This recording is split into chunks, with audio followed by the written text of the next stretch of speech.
Pickup artists need to be stopped. They are a plague on society. And there's a glorious feminist warrior known as Chad that is going to help show you the light and learn to stop picking up women, you vile piece of shit. Let's check it out. Hey guys, and welcome back to My name is Chad.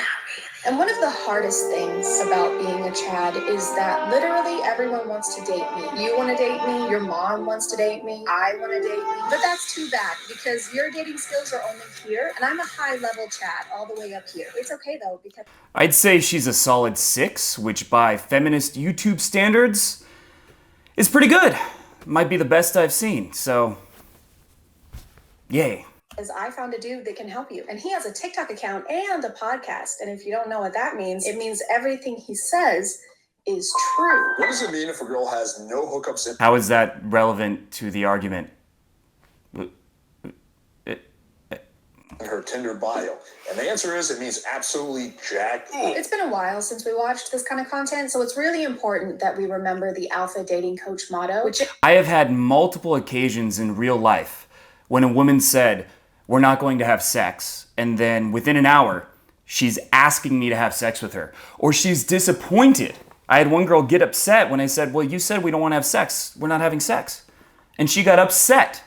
So sometimes what women say at one point and how they behave in a later point, how they think in a different point, is very different. So a girl saying no hookups on Tinder doesn't necessarily mean she doesn't have one-night stands on Tinder.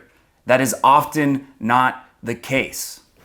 is don't listen to women and what they say they want. They don't know what they're talking about. True, she's actually said something correct. So that's surprising. Listen to men who are not in committed relationships and have more empty alcohol bottles than a Delta Chi house. He actually is in a committed relationship as far as I know. It's an open relationship, but he's in a long-term relationship. And why does she assume that men would only want information about how to get into a committed relationship? A lot of men just want to get laid, have a good time. A lot of women too. Why is that the only thing that matters? It's just dumb. Dad, you almost finished your glass of wine. I am, yes. You'll have another. Okay. Another perfect. Okay, let's go. How do you script an interaction and it still be awkward? That's why it's awkward. Because if you have to script something while being filmed, it's going to feel a little weird. It's not organic. It's not natural. Come on. It's a good idea in general not to lunge at women. I couldn't tell if he was going in for a whisper or to perform one of those assassin neck crunch things.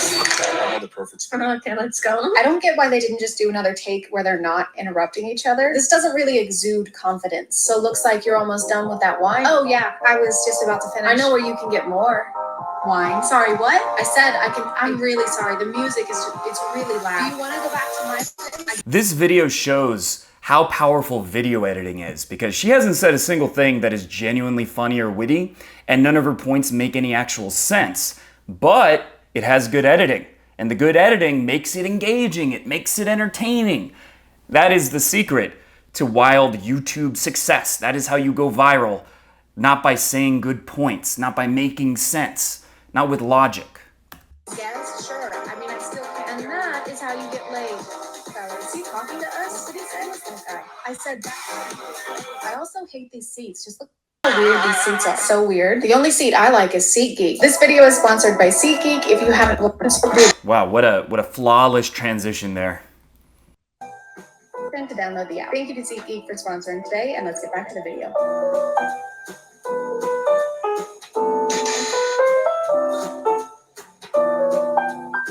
Oh, excuse me. Hi. I saw you walking. I thought you were really cute. I want to meet you real quick. Alex. Pleasure. Or you could do option 4, where you don't approach women who are walking alone in empty hallways. Wait, what's this? Okay, so the fact that it's alone in an empty hallway does make it a little weird. That is not the ideal place for a cold approach.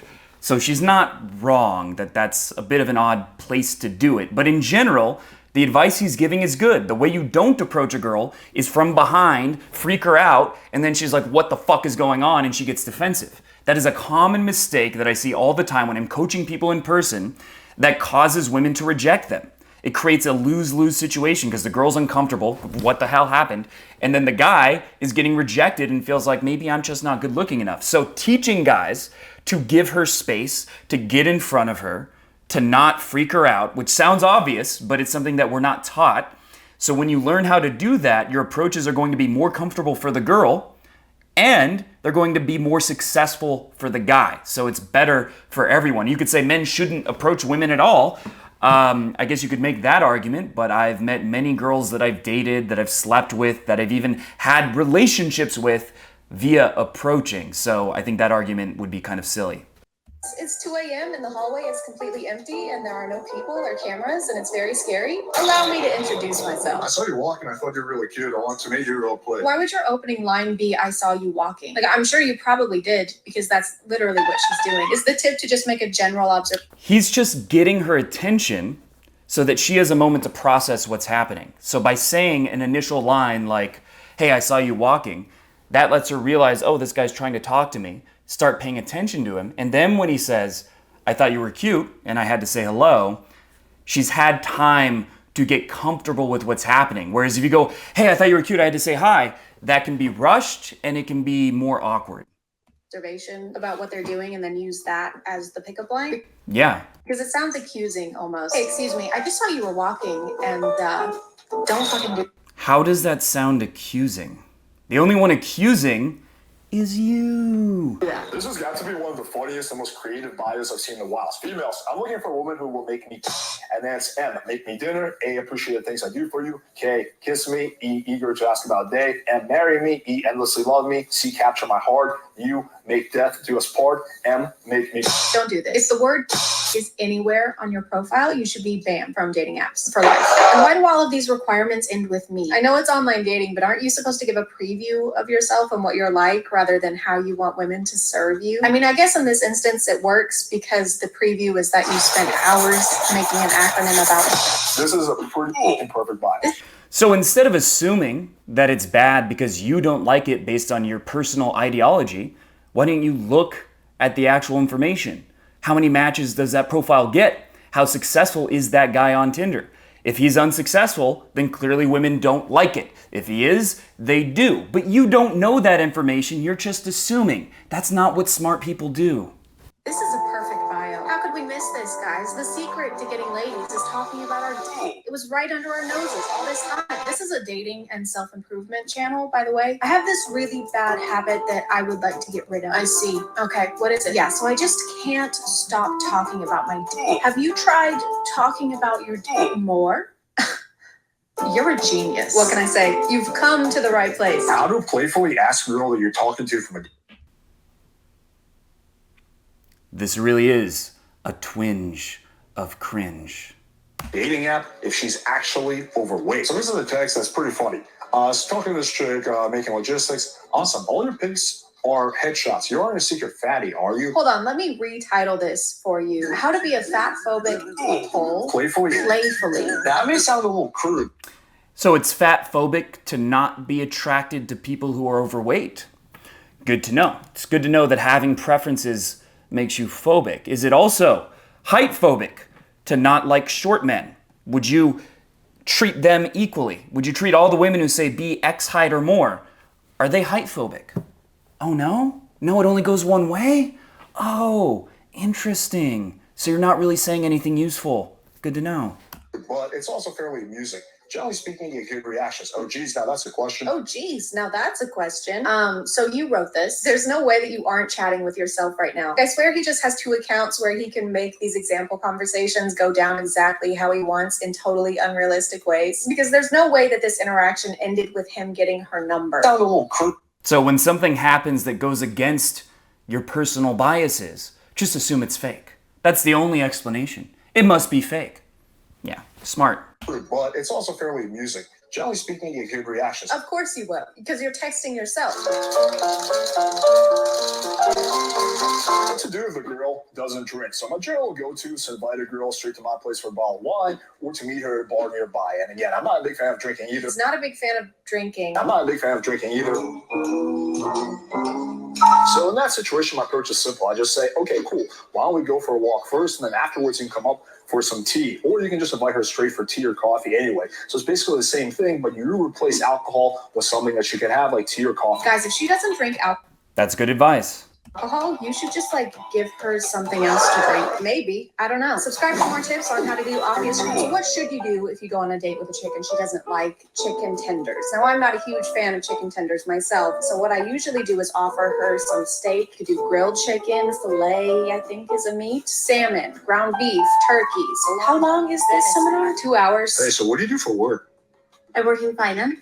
Oh, do you like it? Okay, you guys. Have you been doing it for a while? Yeah. Oh, is it hard to get a job in finance? I mean, not really. Do you think I could do it? I think they like finance. No, not really. I like how the bad example is him showing interest in her career. Don't ask questions. Questions make you look weak. I work for finance. Oh, cool. So you're like one of those badass Wall Street guys? You can say that, yes. Oh, cool. I'm a male stripper. So it's very similar to your job. You know, you take money off people, I take clothes off people. You don't want her to think you actually give a shit about her interests. Do this instead. Are you Leonardo DiCaprio? I guess you could say that. Well, I'm a male stripper. I teach men how to get laid on TikTok. Do you really? Are you? Why would I? He moves so fast and it's too jarring. He also cups her ear, squeezes her ear as part of his seduction. It's like he stuck his hand out there without thinking about it first. Why did I do this? Do I brush her hair? I could touch her cheek or Is it beta to show your emotions around women? So the red pillars say absolutely not. It's super beta, never show emotion. And a lot of the feminists or blue pillars say, oh, women love a guy who's super sensitive. So of course. So fellas, alphas say that it's beta to show emotions in front of women, but women say that women don't mind it and they actually prefer men who can regulate their emotions. Who do we believe? I think again, the truth here is somewhere in the. Look at not what they say, but what they do.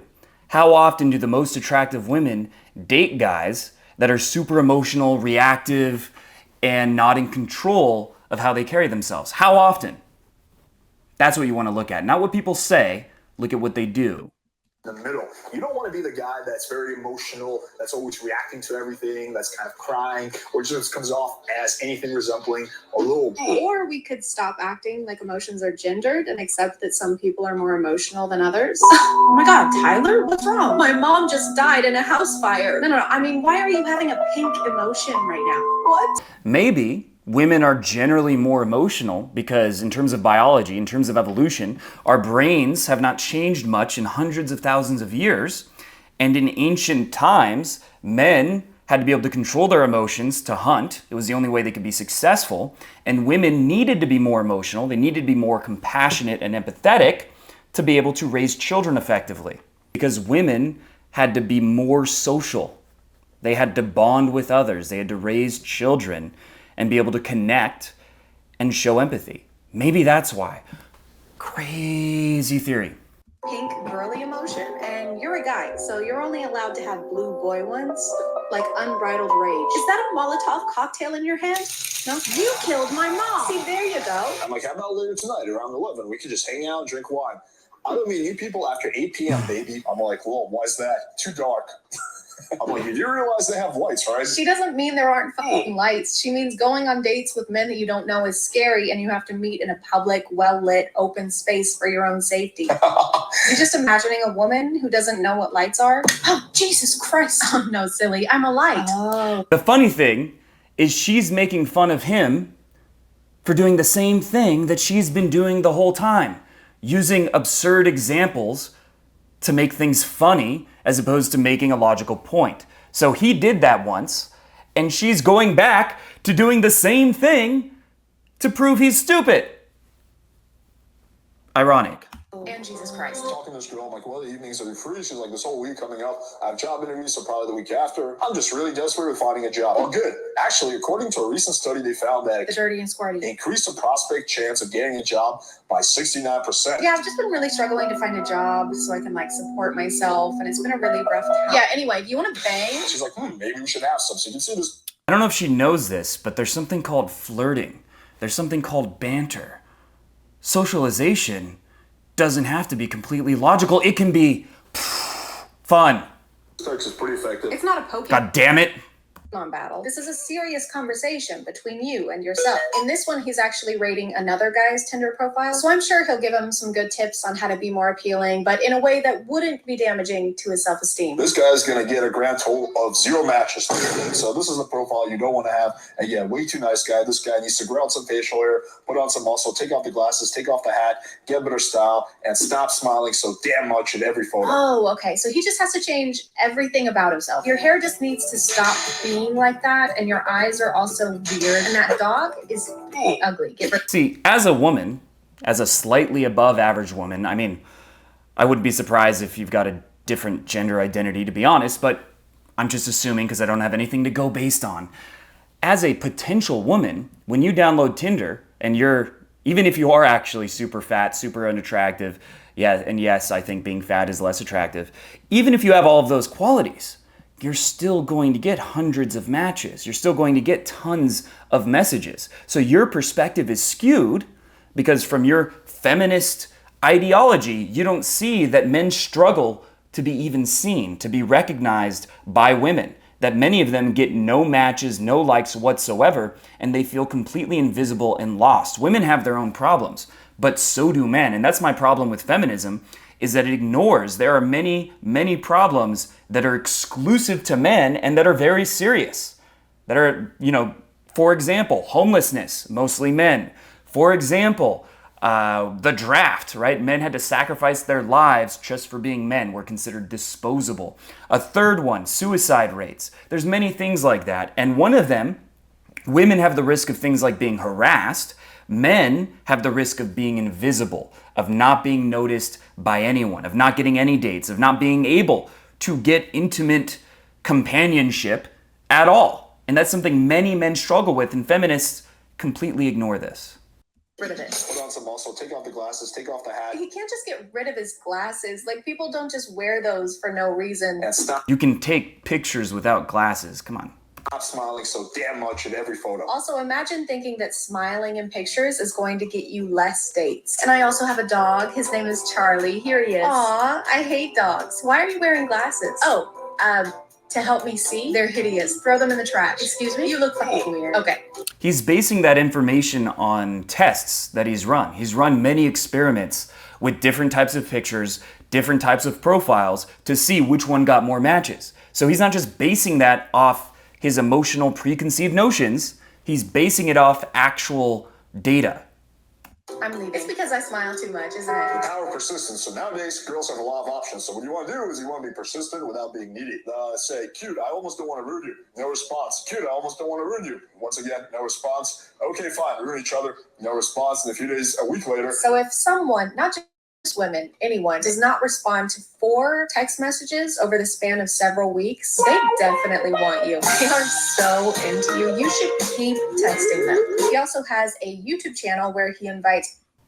Interesting that she doesn't show the rest of the text thread where he does get a date with her. I wonder why she would do that. Triggered feminists to engage with him in very productive debates. And you just said I was passive aggressive. You need to now tell me how you think I'm being passive aggressive. Like, just in that statement, like, your whole attitude is very passive aggressive. Like, Her tone alone makes her passive aggressive. Tell me how I'm being passive aggressive, huh? you're not directly yelling at me or cursing at me, but it's very much, it's like a passive form of aggressiveness. I don't know how to put it plainly than that. Even though it's just a trap for him to be able to call women crazy and passive aggressive in the thumbnails and get more clicks. So I'm going to be proactive and say I will not be participating in that. Thank you, even though it sounds very appealing. I mean, I think there's a reason the whole chat is saying, why is this chick being so passive aggressive? But I am a kind, gentle-hearted woman, and I want to make things easier for him. So we'll just skip that part, and I'll go straight to posing for his thumbnail.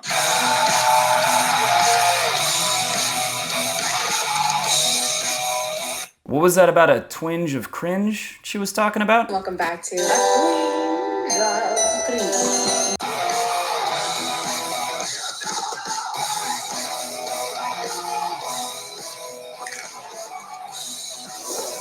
I'm gonna call it there, guys. Thank you for subscribing. All right, so this is the kind of advice you're going to get if you listen to feminists. Don't approach, don't flirt, don't worry about getting better pictures, like changing things such as facial hair, your glasses, the way you look in your pictures. Don't worry about that. You've already got your male privilege. You've already got your male privilege. Just because you get no women at all by existing, you don't automatically get infinite options for sexual partnerships like women do. Well, whatever. Be a feminist and don't try to improve. You've got male privilege. Let's focus on that. Let's focus on what matters, okay? And my problem with YouTubers like this is that there's a degree of truth to what they're saying, just like with the red pill, there's a degree of truth to what they're saying. But we have to realize, to get closer to the actual truth, is that we are all biased towards our own experience, towards the things we identify with. So as a man, you're going to be biased towards things like the red pill. As a woman, you're going to be biased towards seeing women's issues, to what they struggle with. And it's going to be much harder to see the other side because we are stuck inside our own heads. We mainly think about ourselves and from our own perspective. And what feminists don't realize is that there are many good things that feminism has caused. I 100% agree with that. And some of it was entirely necessary. But they're also teaching men to be weak, to be weak-minded, to be victims, to not take action to improve their lives. The overall feminist movement, men should be emotional. Men being emotional doesn't work. Men can't afford to be overly emotional. That doesn't mean you shouldn't experience any emotions or you should pretend you're not depressed when someone dies, things like that. Of course, it's okay to have emotions. But as a man, the things you need to do to be successful in life are different than what a woman needs to do to be able to be successful in life. In some ways, there's many similarities too, don't get me wrong. There's a lot they have in common. But feminism works for women in a very different way than it works for men. So if men learn not to approach women because that would always be harassment, not to take charge in dating, not to improve their attractiveness, because women, from their own perspective, they could get away with all those things. They will still have men approaching them and asking them out, etc. So if men take that perspective, I need to be passive. I need to never be persistent. Persistence is always creepy. Doing that is going to lead men to be depressed and alone. And I think feminism has already greatly contributed to that because in our culture, since feminism, men in things like TV and movies are portrayed as either too aggressive, and it's always bad when they're too aggressive, or as weak. That's how men are. Since like King of Queens, since the 90s, since Friends, that was a great example. The show Friends had these men who didn't have any qualities that made them really any different from the women, right? They didn't go for what they wanted. They weren't assertive, things like that. So that cultural conditioning has led men to be depressed because they think that what they're supposed to do is the same things women are supposed to do to be successful, and that doesn't work. So that's why videos like this and creators like this, they do bother me because she doesn't understand a man's experience just the way men don't really understand a woman's experience. But to get to the truth, you have to be able to see both sides of the coin. If you enjoyed this video, make sure to subscribe to my channel and hit the bell button. And if you want to learn how to, maybe be a little persistent to approach a woman in real life and maybe get a date with her. I know that would be anti-feminist. I know she wouldn't like that. Oh, she definitely wouldn't like when you approach her and to go on a date with you. That's never going to work. If you want to learn how to meet women in real life, how to have an abundant dating life in which you have many, many options, then I recommend clicking the link below to schedule a free call to talk about whether an in-person boot camp would be a good fit for you. If you don't know, an in-person boot camp is where I take you out in person and show you how to approach women in a way that is persistent, that is assertive, that is confident, but that isn't creepy, that is still respectful, that balances those two things. And that's something that you can learn online, but the hardest part is facing all this anxiety, all this resistance, the idea, oh, I might get rejected, what bad girls might laugh at me. There's all these thoughts that go through our minds because of feminism that teach us not to approach women. But once you have someone guide you through the process and show you it's really not that hard, and girls are flattered, at the very least, they're happy that you approached more often than not. And many of them will actually like you and go on a date with you as long as you do a few things correctly. And that's what I can show you how to do in person. Click the link below to learn more about that program.